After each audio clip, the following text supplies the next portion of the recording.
Uhum. Tô aqui convidando, boa noite, estamos começando aqui a live. Eu tô convidando aqui ainda as pessoas, estou me habituando aqui com as ferramentas.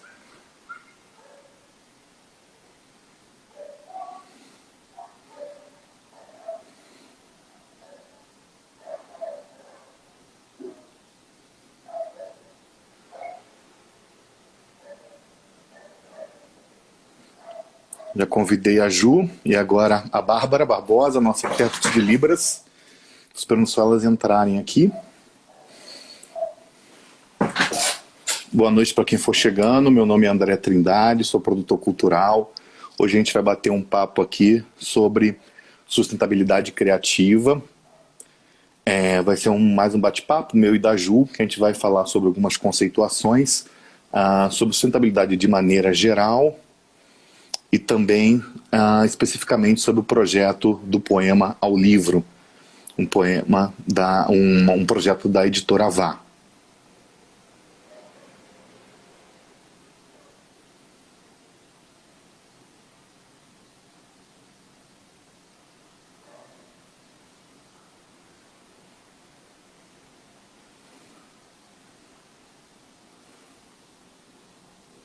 Já fiz os convites, só esperando elas entrarem. Demora um pouquinho, né?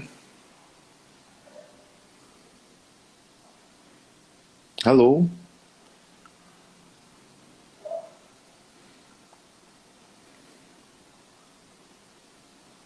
Bom, a Ju já entrou.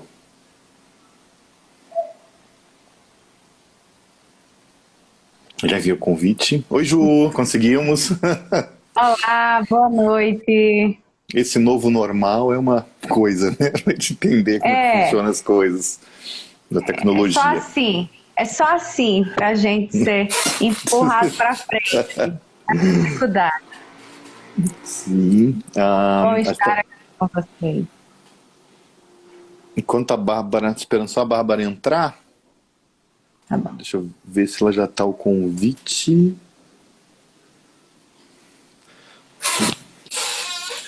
Tá dando aqui. Eu já enviei o convite, ela já entrou, mas não estou conseguindo vê-la. Alô! Oi, Bárbara. Chegou todo mundo. Então, gente, eu vou puxar aqui, Ju, se você me permitir, né, Claro, fica à para se vontade. apresentar. Então, gente, oficialmente a nossa live está começando agora, nesse exato momento. Desculpa aí os pequeninhos atrasos, coisas de habituar, né, com essas plataformas e 3 pessoas falando de 3 lugares completamente diferentes. Nosso tema hoje aqui vai ser sustentabilidade criativa, foi o título que a gente escolheu. Nós vamos falar sobre conceitos de sustentabilidade, um pouco do histórico, situar um pouco essa palavra que se fala tanto hoje em dia, né? Eu nem digo que está tanto na moda, mas está tanto nas pautas, né? E é muito importante. E vamos ter intérprete de Libras com a Bárbara e eu e a Ju vamos conduzir. Então, Ju, se apresenta aí também para a gente começar. Boa noite a todos, a todas. Gostaria de agradecer o convite da Natália e do André. Gostaria de agradecer a Bárbara, que está aqui nos auxiliando, nos ajudando, né, com esse bate-papo aqui, na intenção de incluirmos um público de surdos. E aí também eu gostaria de convidar o André para fazer a nossa autodescrição, para fazer a inclusão de mais pessoas, né, nessa live, para a comunidade cega, já que a gente também está fazendo aqui uma live permitindo que as pessoas surdas também acompanhem aqui a nossa live, nosso bate-papo. Então, eu gostaria de iniciar, antes de me apresentar, começar fazendo a minha autodescrição. Então, eu me chamo Juliana, sou professora do IFB, a minha formação é em engenharia têxtil. Eu sou nordestina, eu moro em Brasília, mas eu sou de Natal, Rio Grande do Norte. Oh. Eu sou uma mulher de 1,59 m de altura, tenho uma pele clara, cabelos lisos, com algumas mechas, eu uso óculos de grau, e ao fundo eu estou com um vestido estampado, né, de bege, de verde, e ao fundo tem uma janela, né, que está aberta, o céu está escuro, então estamos de noite aí. É isso, minha autodescrição é essa. Agora eu vou deixar o André fazer a autodescrição dele para a gente iniciar o nosso bate-papo, né, André? Ok, vamos lá. Eu sou André Trindade, meu nome é André Trindade, eu sou produtor cultural, gestor de projetos, sou um dos criadores de um projeto chamado Música na Árvore, que tem como mote a sustentabilidade ambiental. Eu sou homem, branco, tenho 1,80 m, moro em Brasília há muitos anos, mas morei em Natal, morei no Amazonas, morei em vários outros estados em função de trabalho. E estamos aqui para a gente fazer esse bate-papo sobre sustentabilidade, seus conceitos, e trazer para um sentido mais prático, mais aplicado para a comunidade, toda essa conceituação de um tema e de um termo que está na pauta hoje do mundo inteiro, da humanidade, em todos os projetos, empresas, comunidades e corporações. Então, eu gostaria aqui também assim, de iniciar uma fala, né, trazendo como o André bem falou, esse termo, o título da live eu achei bastante interessante, né, porque essa live, pelo que eu entendi, né, do convite da Natália, eu gostaria de agradecer a Natália e parabenizá-la novamente pela iniciativa, né?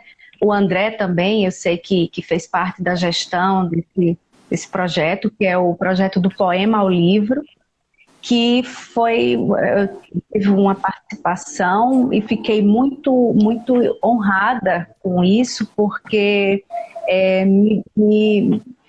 esse projeto foi algo que me encantou, achei muito bonito, achei lindo, achei essencial, né, para a cultura, né, para os poetas. Então eu agradeço novamente o convite de estar aqui e também agradeço a Natália, a editora Vá, pelo convite.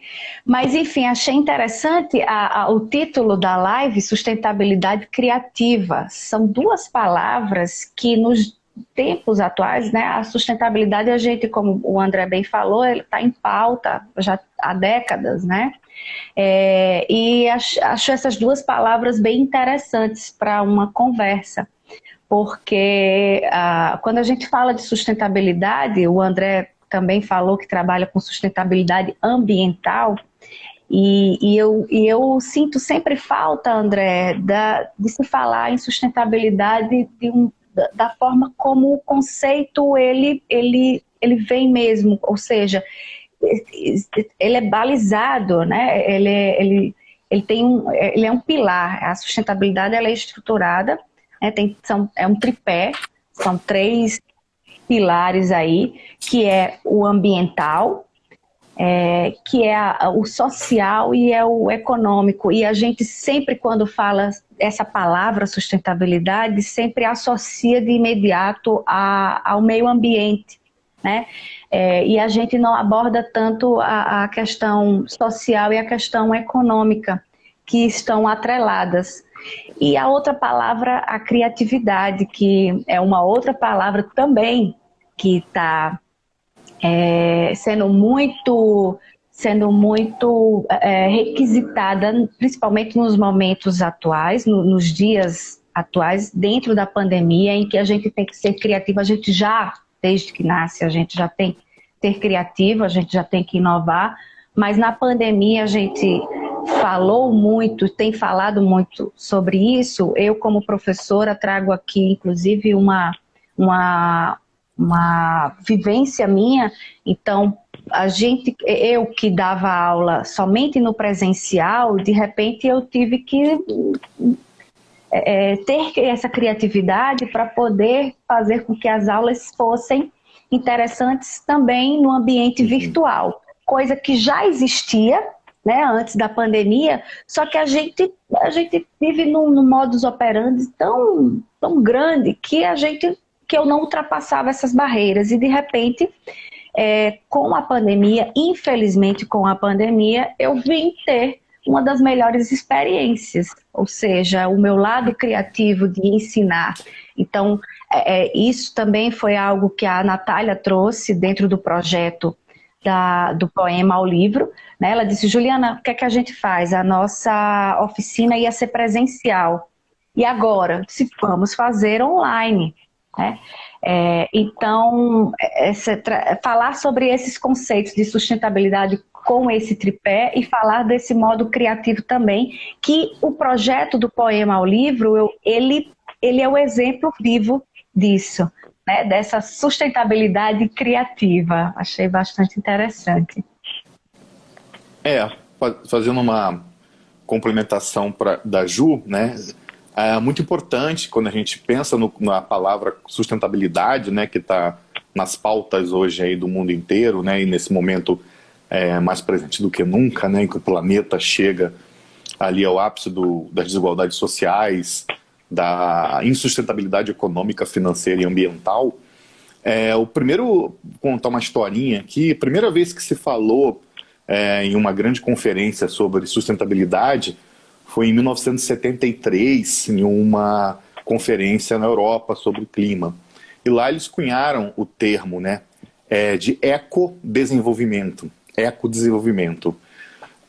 Esse termo não prosperou, porque justamente o que a Ju falou, só contemplava a questão ecológica, né? Esse eco era de ecológico.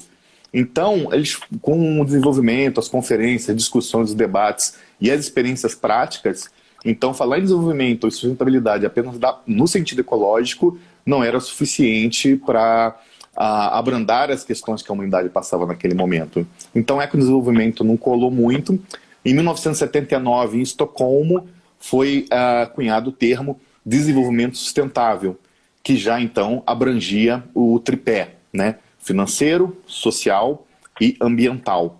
Mas só foi entrar realmente na pauta da ONU, na agenda da ONU, em 1992. Então, a partir de 1992, o desenvolvimento sustentável baseado no tripé social, financeiro e ambiental entrou na agenda da ONU para o resto do mundo e passou a fazer parte de vários projetos e ser abarcado pelas legislações dos países soberanos e filiados à ONU.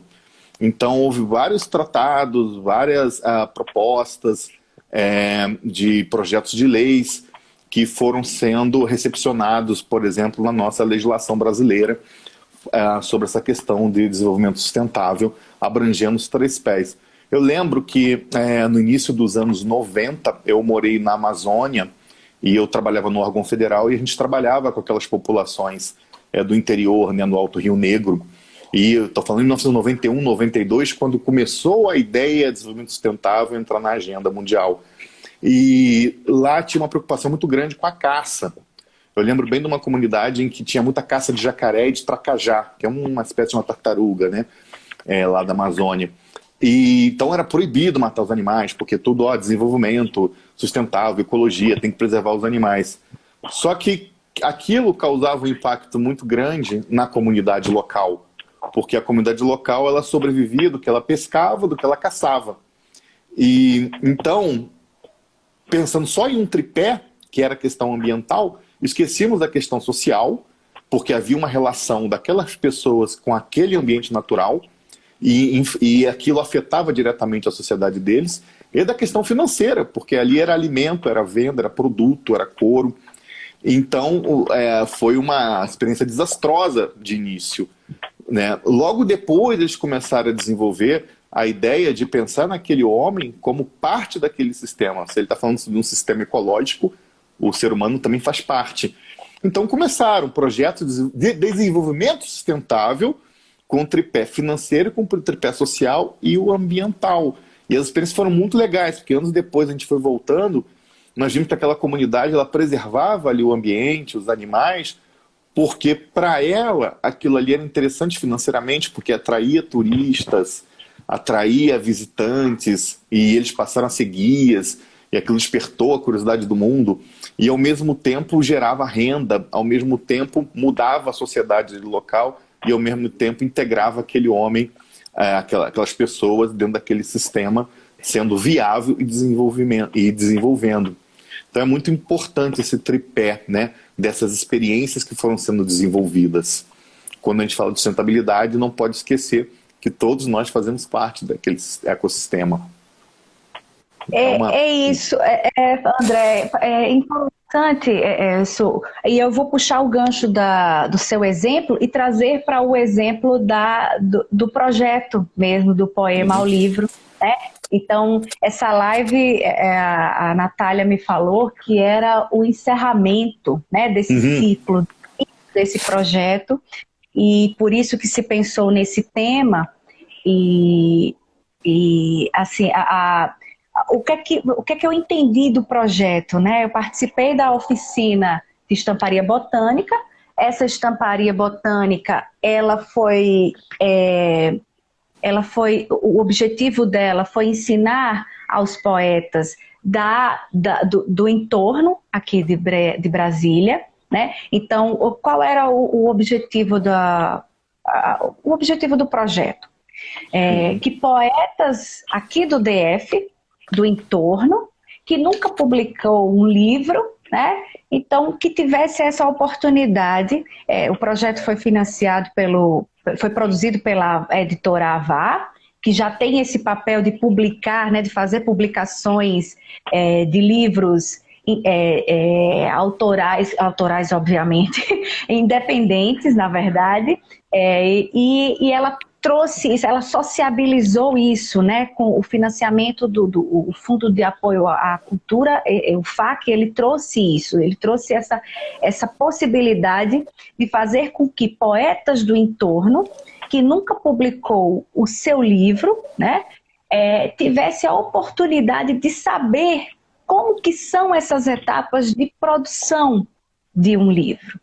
Então, isso para mim é um projeto bastante sustentável, porque e tem a sustentabilidade criativa, porque você está ali com artistas que têm a criatividade super aflorada e que esse projeto faz com que eles agora, de maneira sustentável, saibam como produzir os seus livros. Então, eles sabem agora produzir, mas eles sabem multiplicar. Então, esses poetas do entorno, aqui do DF, eles agora vão plantar essa semente que a Avá plantou neles, vai fazer com que eles podem simplesmente distribuir essas oficinas em suas comunidades, né? E fazer com que mais pessoas tenham essa oportunidade de ter esse conhecimento, de ter esse acesso a essa produção de livros, ou mesmo aonde buscar, né? Então, eu quero ter uma assessoria sobre isso, e aí vai ter a oportunidade de saber que tem editoras que trabalham com isso. Então, isso foi a questão social. Para mim, foi marcante nesse sentido. A econômica, porque não sei se todos esses poetas, eles vivem de seus poemas, mas se vivem só dos seus poemas, é ali uma fonte de renda. E mesmo aqueles que não vivem só dos seus poemas, que têm profissões, né, paralelas, é também uma forma de desenvolver o seu lado criativo, algo que lhes dá muito prazer, mas também uma fonte de renda, né? E que esses poemas, eles retratam ali, eles falam em seus versos das suas histórias, né? E as suas histórias são de onde? São das suas raízes, são das suas...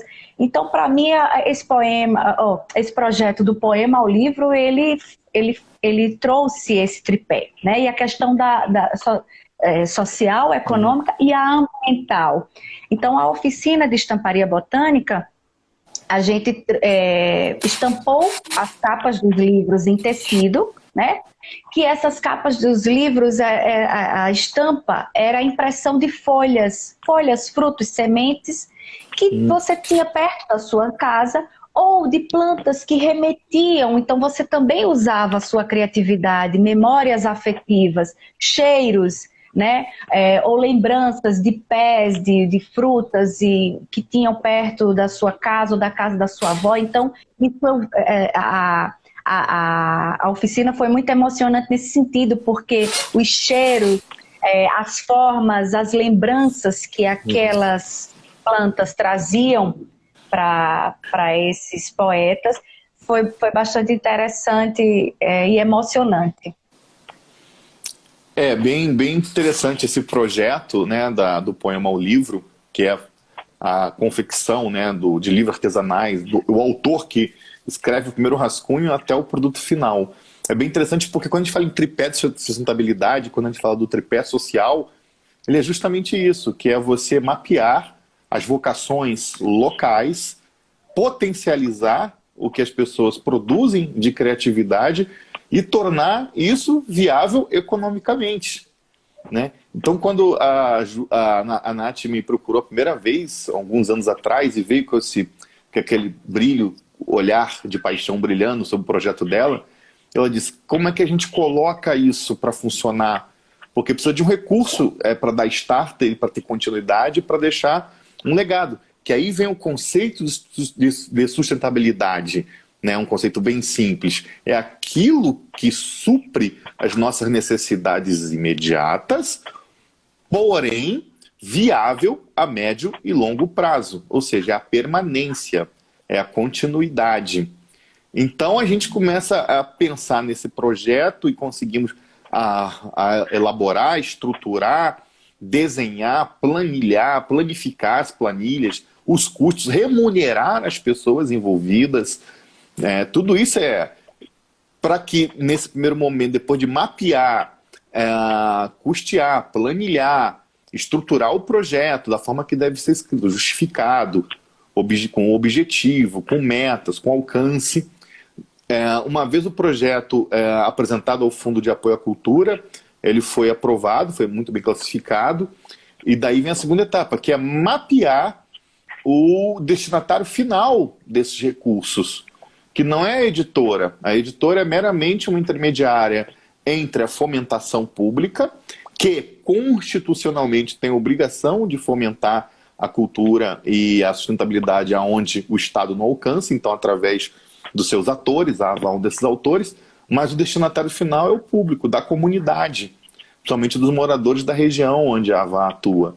Então foi outro processo de mapear esses valores, ver quem são essas pessoas, detectar suas vocações e das suas vocações desenvolvê-las através do projeto, através de oficinas e mostrar para as pessoas que aquilo é possível de se fazer e que elas agora podem caminhar com suas próprias pernas e muitos ali vão, depois de uma oficina dessa, vão estar aptos a produzir seus próprios materiais, multiplicarem para os outros, ou seja, o impacto da sustentabilidade local, na comunidade.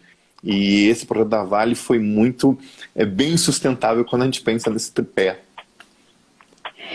E uma coisa também, quando fala sobre sustentabilidade, é algo que me incomoda bastante, porque existe um marketing verde, existe tem agora um conceito novo, ou um tipo novo de sustentabilidade, que é a empresarial, né? Uhum. Então, as empresas, elas hoje, muitas delas têm essa ideologia, mas infelizmente outras ainda não, porque são forçadas a fazer, né? Porque senão podem ser multadas e tudo mais.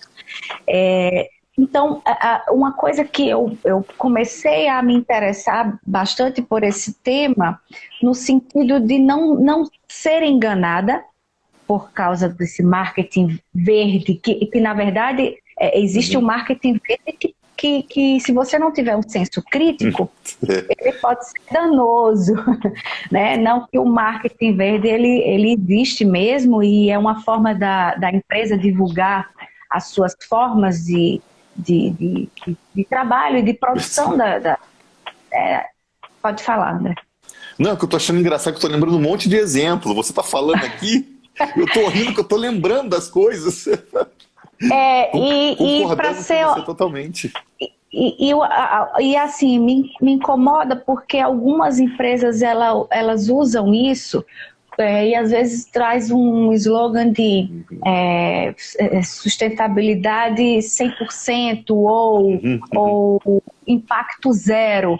E para falar de uma maneira muito honesta aqui com as pessoas que estão aqui presentes na live, que também já possam ter, inclusive, esse senso crítico, mas se ainda não pararam para refletir sobre isso, que a gente, aqui nessa conversa, possa trazer isso, inclusive, para que isso seja replicado, né? No sentido de que não existe esse impacto zero. Nós temos que ter, isso é uma opinião minha, é uma forma de ser honesta de uma maneira racional e honesta, com que e sabendo qual é o meu papel aqui, ou o que eu estou fazendo aqui nesse planeta, né?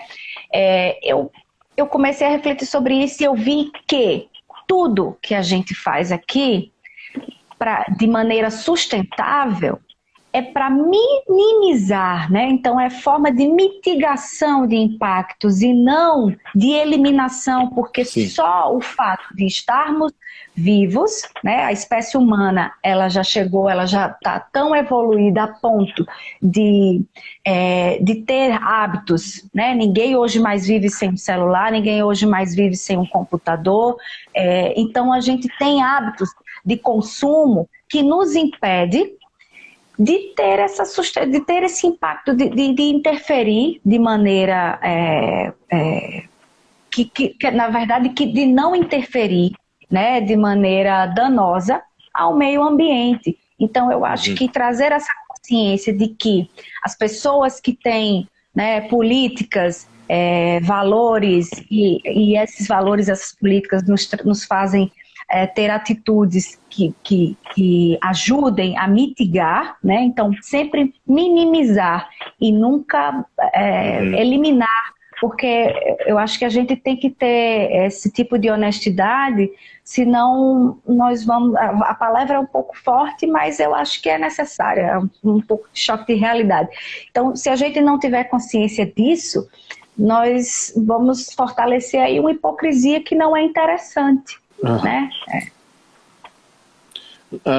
Ju, não deixa de... você estava falando, eu vi um monte de exemplo na minha cabeça, porque eu estava assim, quase falando sozinho, que eu estava achando engraçado, sobre essa questão da usurpação do termo sustentabilidade por umas empresas que nem sempre têm interesses mais legítimos. Claro que a empresa precisa ter sustentabilidade financeira, mas você vê muitas atrás, na verdade, de selos e certificações. Eu lembro de um exemplo que é um condomínio aqui em Brasília, tinha uma área de cerrado, eles devastaram a área de cerrado toda, aterraram fonte de água, expulsaram algumas comunidades tradicionais que moravam ali, cercaram, destruíram metade da mata, fizeram o bairro, e a propaganda era o primeiro bairro sustentável e ecológico do Brasil. Aí eu falei, gente, eu lembro de um automóvel também super fumacento e poluente da Ford, que eles botavam o nome do carro EcoSport. Falei, gente, de eco isso aí. E era muito interessante, porque daí quando a gente começa a pensar nas empresas, Ju, eu não sei se você concorda comigo, acho que na indústria têxtil isso aí também é muito pesado, porque a indústria têxtil é uma grande indústria que muitas vezes é insustentável, mas quando a gente fala sustentabilidade, eu sempre penso na sustentabilidade local, tipo o projeto da Avá, né? Que é você modificar a comunidade local e incentivar financeiramente a comunidade local, dando preferência ao produto local. Isso é muito interessante quando a gente fala no próprio consumo.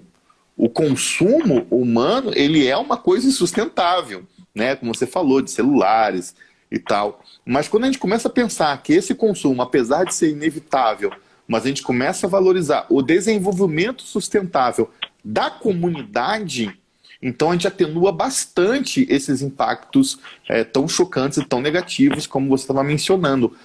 Por exemplo, tem aquele pequeno negociante local no nosso bairro, aquele pequeno vendedor, aquela pessoa que está começando, aquele músico, aquele artista que não tem oportunidade de tocar e que ninguém divulga, que as grandes emissoras não vão divulgar. E ele fica lá pedindo divulgação pra gente, a gente nunca divulga.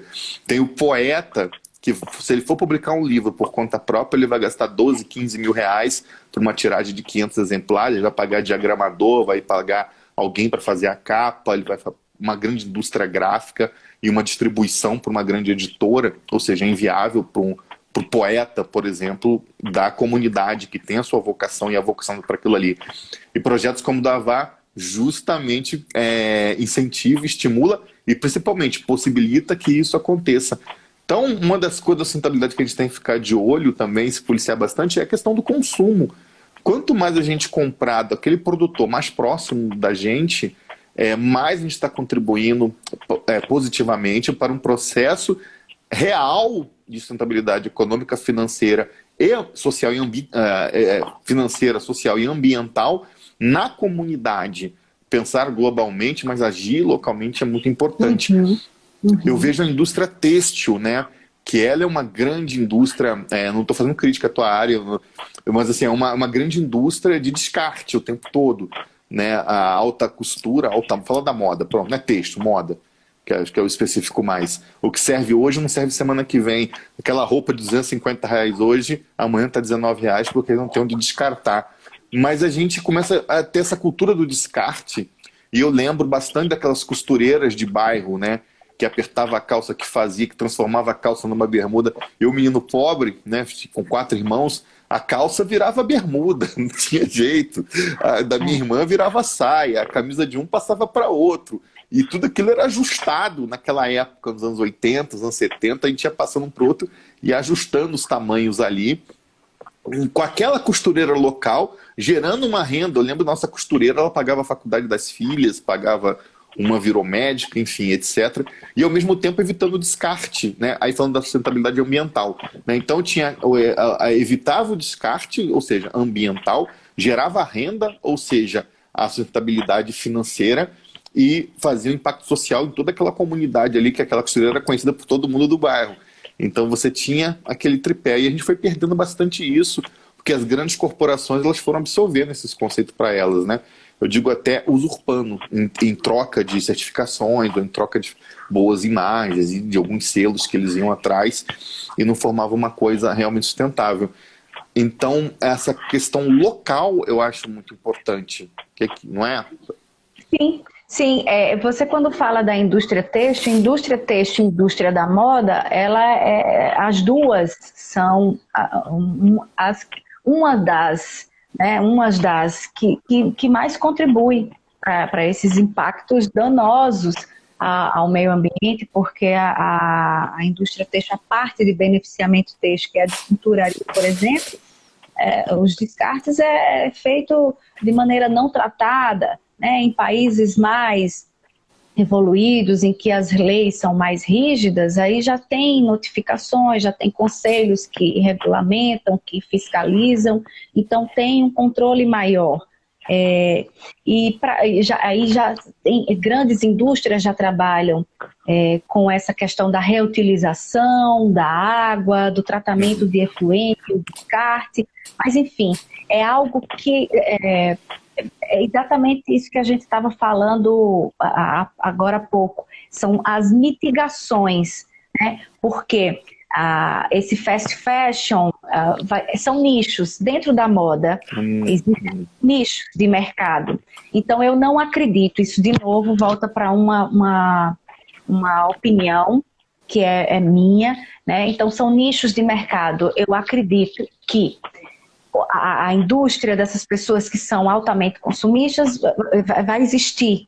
Mas, em paralelo, está voltando né, que é o handmade, que é o faça você mesmo, é o do it yourself, é a geração maker. Ou seja, dentro da moda agora, se trabalha muito com o conceito do faça você mesmo. Então, por exemplo, a questão da estamparia botânica foi dentro de um movimento, da moda, que ele acontece no mundo todo, que eu conheci uma designer de moda que já trabalhava com isso. E aí eu quis aprender para trazer isso para dentro do IFB. E aí foi quando eu conheci a Natália, fui apresentada a Natália e ela gostou dessa proposta. Porque, na verdade, existem estudos, alguns estudiosos aí da área têxtil já fez algumas pesquisas para saber se a extração dos corantes naturais, se elas poderiam substituir novamente os corantes sintéticos, e viu que isso é impossível. E, na minha opinião, isso retorna de novo para algo que já vai gerar um impacto. Então, imagina se todas as empresas do mundo resolvem agora, ao invés de trabalhar com corante sintético, trabalhar com corante natural. A vegetação inteira vai ser devastada, né? Então, o meu entendimento de se trabalhar com estamparia botânica que foi isso que foi repassado nas oficinas. Muitas das árvores, das plantas, a gente colhe o que está no chão. A gente faz um estudo do que a gente vai fazer. Então, a gente faz um moodboard, faz um planejamento de criação para saber o quanto de matéria-prima a gente vai buscar. Então, a gente não sai arrancando, o propósito não é sair arrancando todas as folhas da árvore, ou de um galho só, ou de uma árvore só, porque senão não faz sentido. Então, se eu passo a atingir metros e metros e toneladas de tecido, para mim perde o sentido de se trabalhar com tingimento natural, com estamparia botânica. Então, essa proposta da estamparia botânica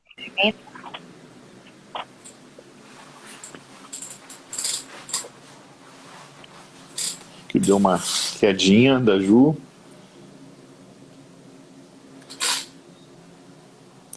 Deu uma quedinha na conexão, mas eu tô online, tô vendo a Bárbara, eu e a Babi estamos, né? Enquanto ela restabelece a conexão. Então, só fazer um resumo enquanto a Ju não volta, enquanto ela tenta reconectar aqui. O projeto do poema ao livro foi um projeto desenvolvido pela editora Avá, e esse projeto ele foi fomentado através do Fundo de Apoio à Cultura do Distrito Federal, através de um edital público, onde houve uma concorrência bastante acirrada, e foi um edital bastante competitivo, e esse projeto ele vem ao longo dos dois últimos anos sendo executado. Ele consiste praticamente em você pegar escritores locais do entorno, principalmente Recanto das Emas e toda aquela região ali próximo ao Recanto, mapear esses escritores. A ênfase foi dada a poetas, porque geralmente poetas têm muito menos chances editoriais do que romancistas, do que cronistas, né? A literatura no Brasil por si só é difícil, imagine para poetas. E poema, ele é retrato de uma sociedade, né? Ele é o sentimento social, ou sentimento empírico, ou o sentimento romântico de uma época, de uma comunidade, de uma localidade. Mas eles têm pouco apelo editorial. Por isso foi dado ênfase a poetas que dificilmente teriam a oportunidade de fazer suas publicações. Então, a partir dessa seleção desses escritores, desses poetas nessas localidades, foram feitas oficinas, que inclui aí a diagramação, a confecção. Então é tipo a pessoa, ela tem um rascunho de um poema em casa, dos seus poemas, passou por um processo ali seletivo, e dentro do projeto, e a pessoa sai do projeto com o seu livro impresso, com capa, todo pronto para ser comercializado dentro da sua comunidade, para os seus amigos, até comerciais. E isso viabiliza economicamente a potencialidade literária daquela comunidade realmente virar um produto factível, um produto financeiramente viável, um produto sustentável a médio e longo prazo, e principalmente a capacitação daquelas pessoas, Uma pessoa que jamais imaginou publicar um livro, ela vai não apenas publicar, ela vai fazer o seu livro no sentido literal, vai fazer mesmo com as mãos, acompanhando oficinas com pessoas e instrutores qualificados, com o apoio do FB, como a Ju, que é engenheira têxtil, que trabalha nessa área e que deu a oficina, ministrou a oficina de fazer as capas de livros a partir de tecidos e botânicas. Deixa eu ver se a Ju volta aqui, gente. Deixa eu achar ela aqui. Um minutinho, ver o que aconteceu. Só um segundinho, tá? Vou fazer um novo convite, ver se funciona, porque ela não está conseguindo entrar. E eu mandei outro convite. Agora estamos aguardando, né? E a gente está aberto aí também, quem quiser perguntar alguma coisa, falar. Oi, Ju, voltou? Oi, voltei, peço perdão. Não, caiu a bateria aqui, eu fico atenta a isso. Isso é normal, a gente está. É o novo normal. Isso acontece. Ô Ju, você quer continuar? Eu queria fazer uma pergunta. Tá, pode fazer, só para se tiver a ver. Uhum. Porque só para concluir o raciocínio, só sim. rapidinho, um minuto. Não, por favor, à vontade, sala é sua. Então, só para concluir aquela fala, é que para mim não faz sentido trabalhar com estamparia botânica e nem com tingimento natural se for para tingir metros e metros de tecido e toneladas de tecido. Então, para mim, trabalhar com estamparia botânica e tingimento natural só faz sentido se for nesse conceito, dentro do conceito de sustentabilidade, levando em consideração o tripé, né? Ou seja, é você não depreciar, é você fazer o uso dessa matéria orgânica que está ali em volta, ao seu redor, e que tenha memória afetiva, né? Se for o caso, mas que tenha que tenha um resgate, que tenha a questão do trabalho manual, né, que aí você pode trabalhar com comunidades, com fontes de rendas, como alternativa, né, de fonte de renda. Então, enfim, é bem o faça você mesmo, né? Você pode ali costurar pequenas peças de roupa e fazer peças de roupas que são exclusivas, porque nenhuma estampa, por você trabalhar com coisas que são naturais, nenhuma estampa vai ser igual à outra. Então, é sempre nesse sentido que eu vou trabalhar, que eu pretendo trabalhar com tingimento natural e estamparia botânica. É pegando a quantidade de matéria-prima para você usar em uma peça de roupa, em 3 peças de roupa, mas nunca numa coleção em escala. Em grande escala, exatamente. Para mim, perde todo o sentido da questão do artesanal, do ambiental, do social, enfim, é isso. Me conta um pouquinho como é que foi a sua oficina, assim, se você pudesse resumir assim, as etapas, que eu estou super curioso, porque eu ouço estamparia botânica, aí eu fico pensando na minha cabeça, gente, o que é isso? Pega umas folhinhas. Botânico. O que é assim, isso. oficina, para quem não participou? Certo. Quando você coloca no Google, por exemplo, estamparia botânica, pode aparecer, inclusive, outros tipos de estamparia. O silkscreen, por exemplo, né, com imagens, com impressões ali, com motivos de folhas, de plantas. Porque o botânico remete à vegetação. Só que quando esse termo, que em inglês a gente chama de ecoprint, então a questão do corante, ela já é lá tem nossos ancestrais aí de muitos e muitos anos, só que a estamparia botânica, ela veio recentemente por uma artista, a India Flint.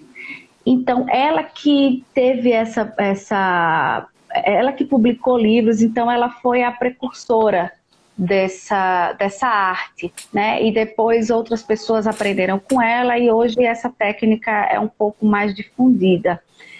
Que é o seguinte, a gente utiliza planta mesmo, então eu vou na quintal da minha casa e tem uma goiabeira.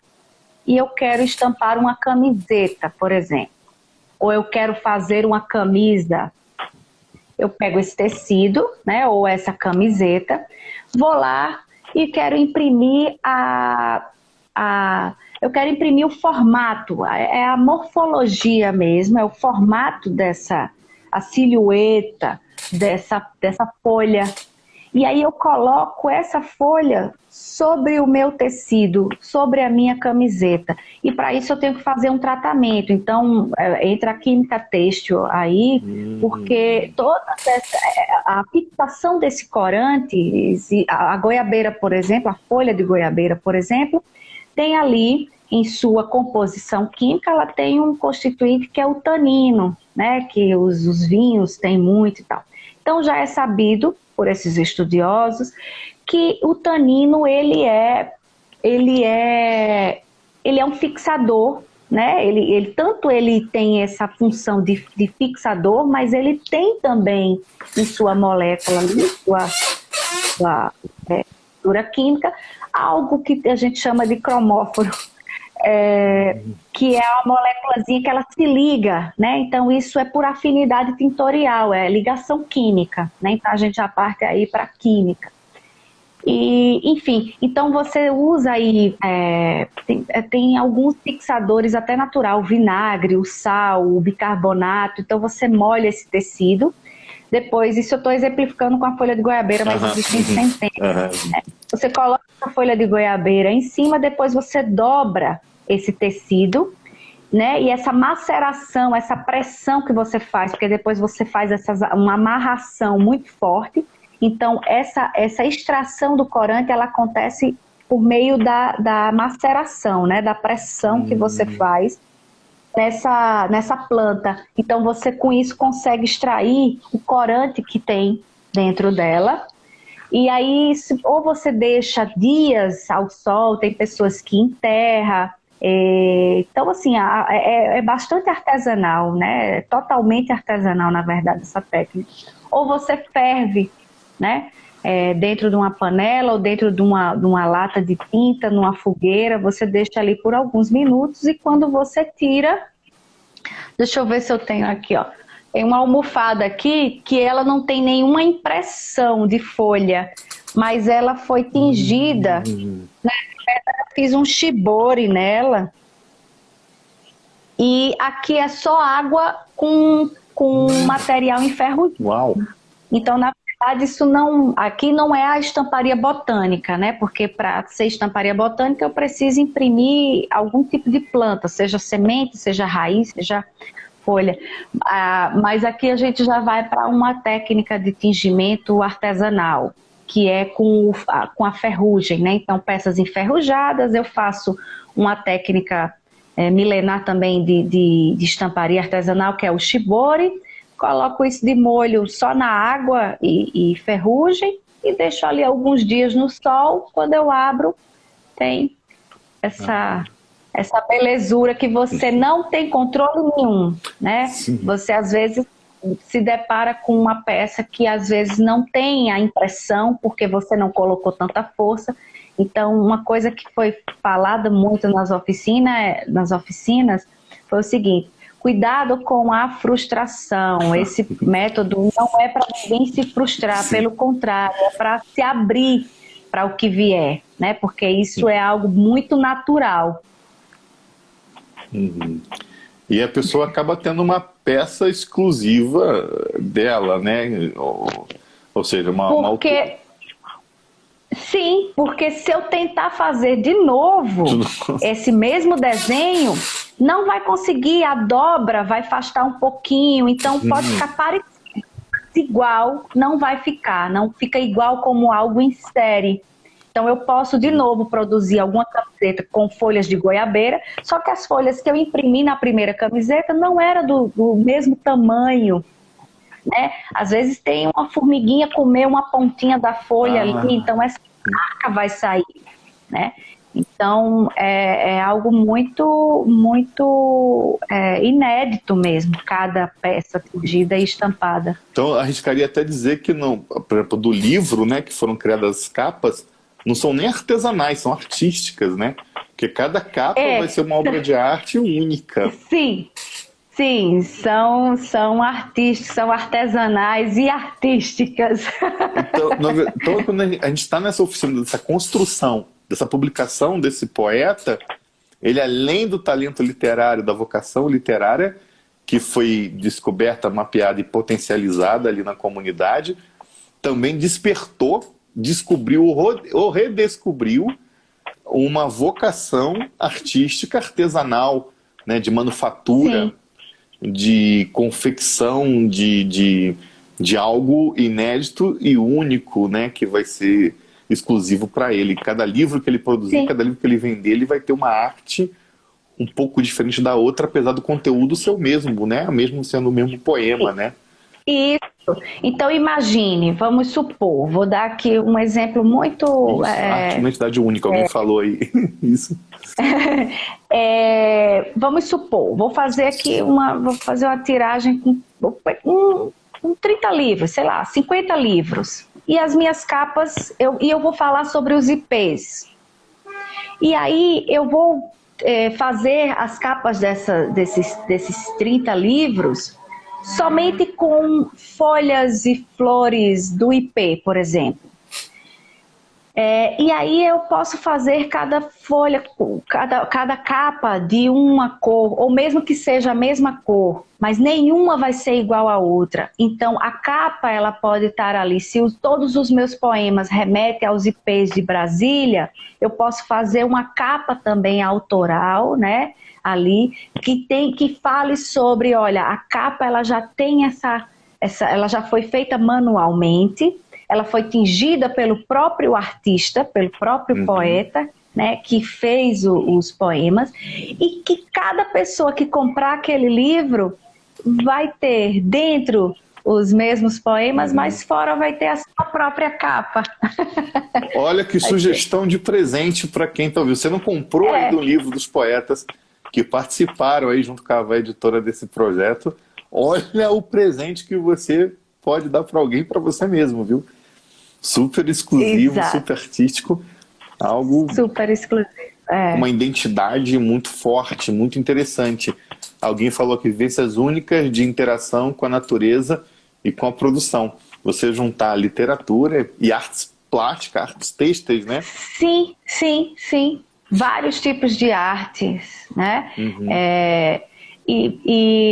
Assim, tem uma... nas oficinas, que foram 2 dias, né? Muitas poetas falaram que aquilo remeteu a algo da infância, um cheiro, porque usaram casca de cebola, então relembraram os tempos da casa dos avós, em que tinha aquela sopa maravilhosa, né? Então aquele cheirinho do caldeirão, da bruxa, né? Que todo mundo fala que é algo que cura, né? A ligação afetiva, né? Então, a ligação afetiva, exatamente. Outras foram...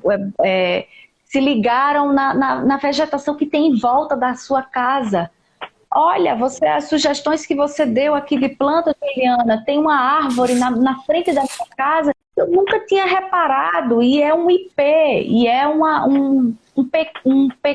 árvore, né, um pequizeiro, como que a gente fala? Não sei. Pequizeiro, né? Pequizeiro, e nunca tinha olhado para aquela árvore, então traz essa sensibilidade também. E aí você começa a explorar coisas que são ali, que estão em volta de você, que conta a sua história, ou seja, uma árvore que foi você que plantou, foi sua avó que plantou, foi seu pai que plantou, e você nem lembrava mais dela, e aquilo lhe remete a algo. Então, essa técnica, para mim, ela é muito interessante, ela fala várias coisas.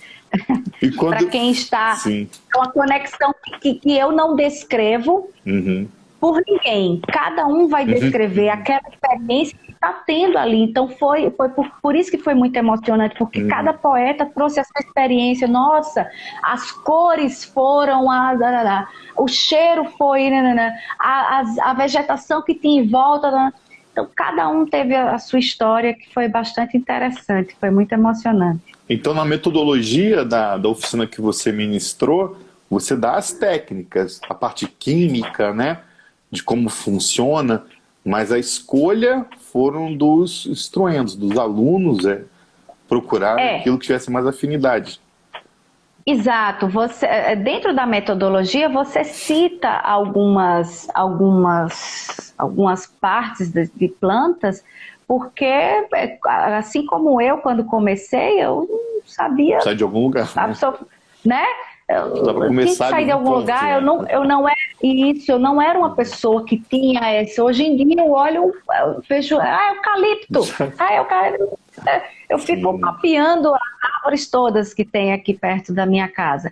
E antes eu fazia, gente, essa planta, o que que eu só conhecia folha de goiabeira. E então você dá algumas sugestões, mas isso faz com que a pessoa comece a olhar para o lado e falar, não, eu não tenho goiabeira aqui perto, mas eu tenho essa daqui, será que serve?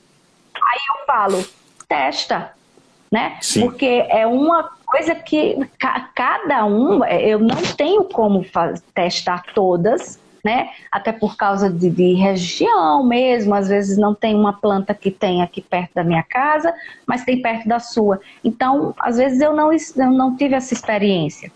Quando a pessoa... E aí faz com que outras pessoas tragam. E aí faz, Juliana, eu testei, deu certo. Então, eu já fico sabendo, aquilo já me abastece. Porque eu fico sabendo que agora aquela planta dá. Então, numa próxima oficina, numa outra aula, eu já tenho mais sugestões. Enfim, isso é em cadeia, né? É coletivo. Porque você compartilha o que você já sabe, mas você também recebe várias experiências que você ainda não teve e que as pessoas tiveram por algum motivo, seja afetivo, seja porque era o que tinha a mão ali, e traz experiências também, compartilham. Então nunca é de uma via só, né?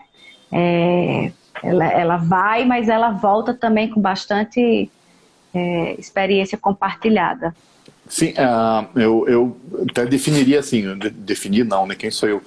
Mas assim, até conceituaria como uma questão de sensação de pertencimento àquilo que está sendo feito, sensação Total. de pertencimento dentro de um processo, que seria um processo quase que industrial, fazer um livro mais artesanal que seja, tem etapas, né? Tem uma cadeia de produção, e a pessoa ela tem a sensação total de pertencimento do início, ou seja, da coleta do poema que ela escreveu, a coleta do material quando ela pensou a capa, até o resultado final, a produção final. E quando tem aquele produto final que ela não é entregue a ela que entrega, na verdade, a pessoa que entrega, a sensação de pertencimento não só ao projeto em si do livro, mas a comunidade, a folha que tinha em casa, a planta que tinha no caminho, a ideia bioquímica, têxtil que não tinha e passa a entender e trabalhar com aquilo e usar aquilo como ferramenta para a sua produção, da sua capa, da sua estampa, do seu livro, do que for, da sua camisa, que daí deve abrir um leque enorme. A pessoa já lança o livro com a capa, o convite de lançamento do livro é uma estampa, e lá no lançamento ela está com a camiseta que representa o livro, que representa aquelas capas que ela fez, e o convite já é feito também dessa forma, artesanal, ou seja, toda uma cadeia fechada ali, porque a pessoa saiu apta do projeto como um todo, e da oficina especificamente que está falando aqui, apta a fazer aquilo, a trabalhar com aquelas ferramentas de baixo custo, viáveis economicamente, e financeiramente viáveis para venda, né? Para vender e para formar renda. O mais interessante, de jeito nenhum, total, porque eu acho até interessante, porque até hoje, quando eu faço, outro dia teve o aniversário de uma grande amiga, e eu estampei um lenço para ela, e esse lenço só ela vai ter. Então, assim, é muito... quem está dando aquilo porque sabe, olha, você como uma pessoa única na minha vida, então tem vários amigos, mas aquela amiga, ela é única, nenhuma outra vai ser igual, vai ter as mesmas características. Então, e você chega assim, você faz assim, fui eu que fiz, foi feito por mim. Então tem o prazer de quem está dando aquele presente e de quem está recebendo. Então os poetas que fizeram o livro, eu tenho certeza que quando for vender ou presentear o seu livro, vai dizer assim, olha, a capa fui eu que fiz também. Até hoje eu tenho muito isso, né? Quando eu tinjo os tecidos, as roupas, eu faço...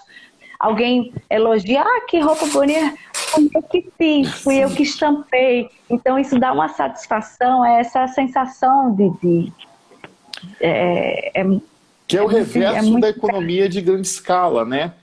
Em que as pessoas, em determinado momento, a gente foi seduzido pela economia de escala e perdemos as exclusividades, perdemos aquela coisa única, afetiva que a gente produzia. E eu lembro que eu morei em Natal muitos anos, né?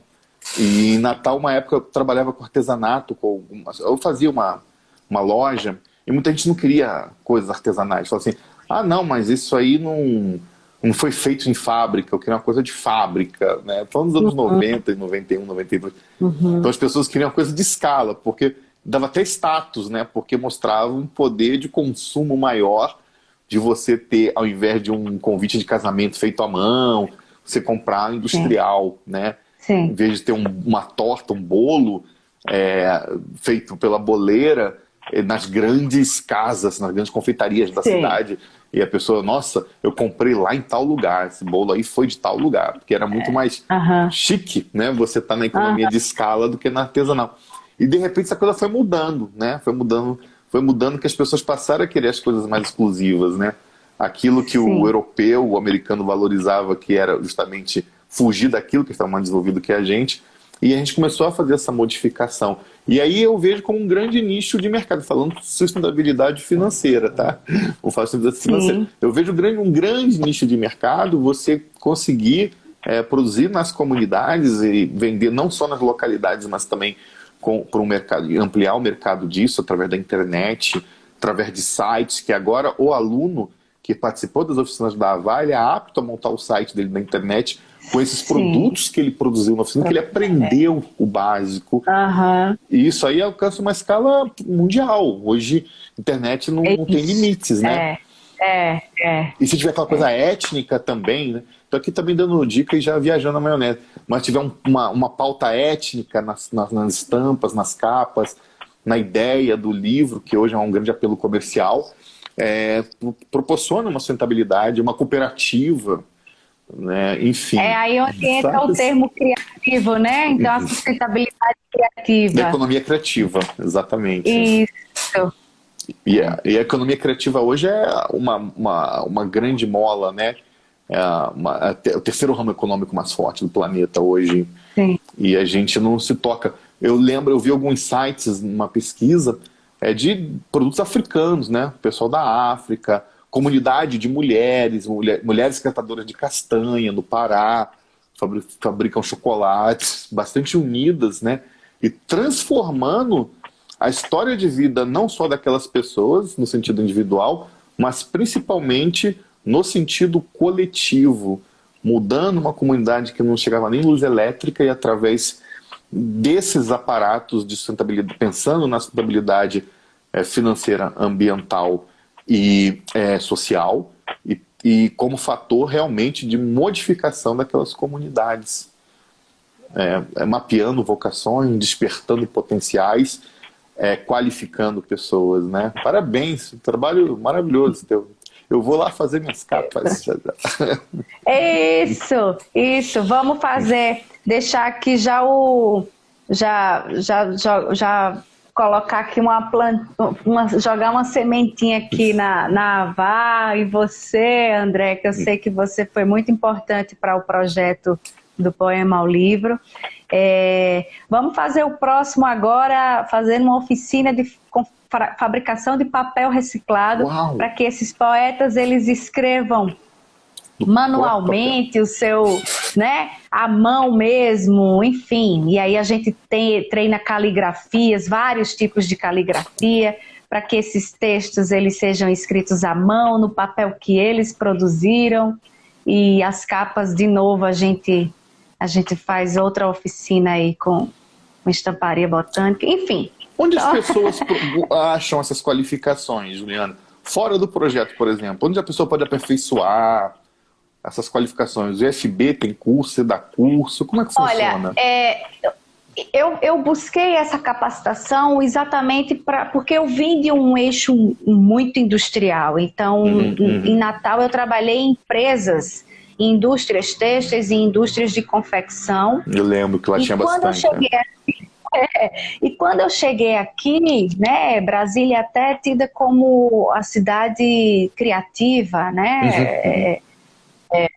Então, a parte de design ela é muito desenvolvida aqui, aqui em Brasília, e isso eu fiquei muito sem chão, porque não tem aqui não tem um parque industrial, né, têxtil. A gente tem polos de confecção no Taguatinga, no Guará, e aonde eu trabalho, que é o campus IFB, lá em Taguatinga, na QNM 40, ele está instalado lá, o curso de vestuário, a área de vestuário, é lá exatamente pela proximidade com esses polos de confecção.